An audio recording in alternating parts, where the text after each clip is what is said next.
Bismillah, alhamdulillah, wassalatu wassalamu ala rasulillah. Saat ini banyak kaum muslimin yang bertanya, bagaimana agar umat Islam kembali jaya sebagaimana zaman dahulu kala? Apakah kejayaan Islam itu diperoleh? Misalnya umat Islam sibuk dengan teknologi, sibuk dengan sains, ilmu pengetahuan, sibuk memperbanyak jumlah, sibuk dengan persenjataan dan seterusnya. Apakah ini yang akan membuat umat Islam menjadi pemenang, menjadi penguasa di muka bumi sebagaimana yang terjadi pada zaman dahulu? Jawabannya tidak.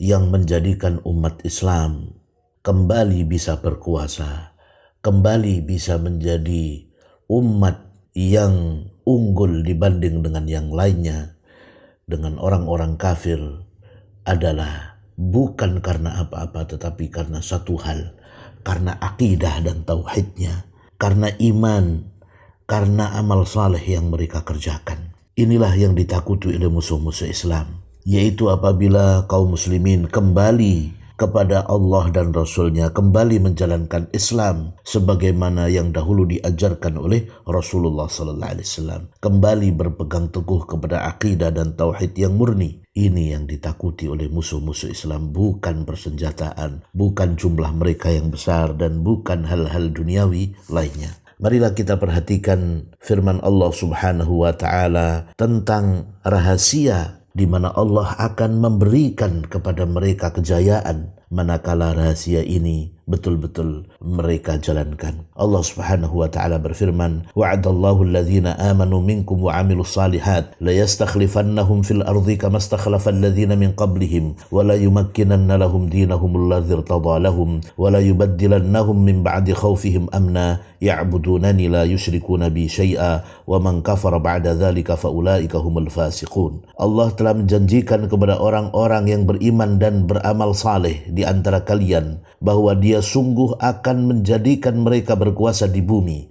sebagaimana Dia telah menjadikan orang-orang sebelum mereka berkuasa, dan sungguh Dia akan meneguhkan bagi mereka dengan agama yang telah Dia ridai, dan Dia benar-benar mengubah keadaan mereka setelah berada dalam ketakutan menjadi aman sentosa.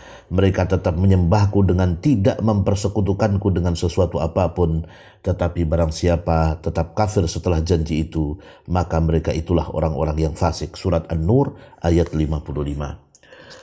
Kaum muslimin rahimani wa rahimakumullah, oleh karena itu yang ditakuti oleh musuh-musuh kaum muslimin adalah akidah, adalah keimanan yang tangguh dari kaum muslimin seperti yang pernah terjadi pada zaman Rasulullah SAW dan para sahabat, yaitu mereka yang betul-betul yakin dan percaya dengan firman Allah, in tansurullaha yansurkum, apabila kalian menolong agama Allah, Allah akan menolong kalian.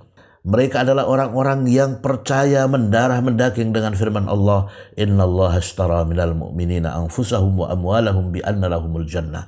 Sesungguhnya Allah telah membeli dari orang-orang mukmin itu jiwa dan hartanya dengan surga.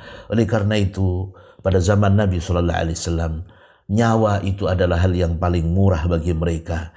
Mereka jadikan nyawa itu sebagai alat tukar untuk mendapatkan keridhaan Allah sehingga mereka dimasukkan ke dalam surganya. Mereka tidak takut mati untuk membela agama Allah, dan inilah yang ditakuti oleh musuh-musuh Islam. Sehingga meskipun jumlah kaum muslimin pada waktu itu sangat sedikit dibandingkan dengan orang-orang kafir, tetapi mereka diberikan kemenangan oleh Allah Subhanahu wa taala karena memiliki akidah yang kokoh.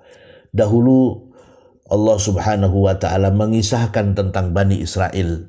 Di dalam ayat ini yang dimaksud dengan orang-orang yang diberikan kekuasaan sebelum Nabi Muhammad SAW adalah kaum Bani Israel, di mana Allah kemudian menghancurkan penguasa yang zalim pada waktu itu seperti Fir'aun dan yang sejenisnya, lalu Allah menjadikan mereka orang-orang Bani Israel sebagai penguasa.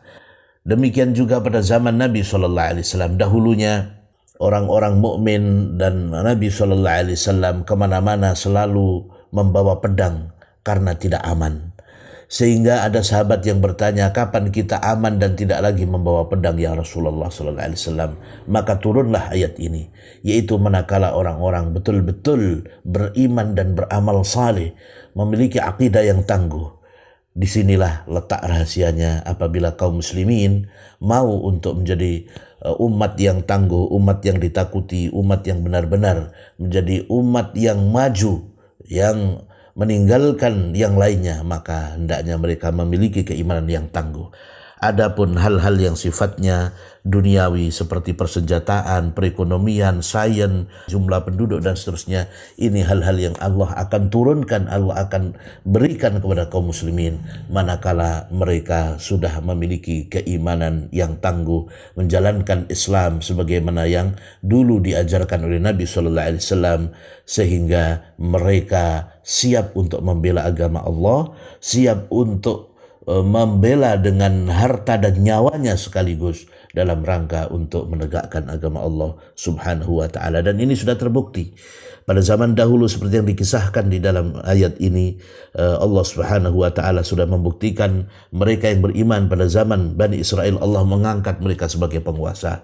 Demikian juga pada zaman Nabi SAW, zaman sahabat, zaman khalifah-khalifah yang saleh, mereka diberi kekuasaan oleh Allah subhanahu wa ta'ala. Maka apabila kita ingin seperti mereka, mendapatkan kekuasaan, mendapatkan kemenangan, hendaknya kembali menjalankan ajaran Islam, mengokohkan akidah kita, dan kita tidak takut kecuali hanya kepada Allah subhanahu wa ta'ala.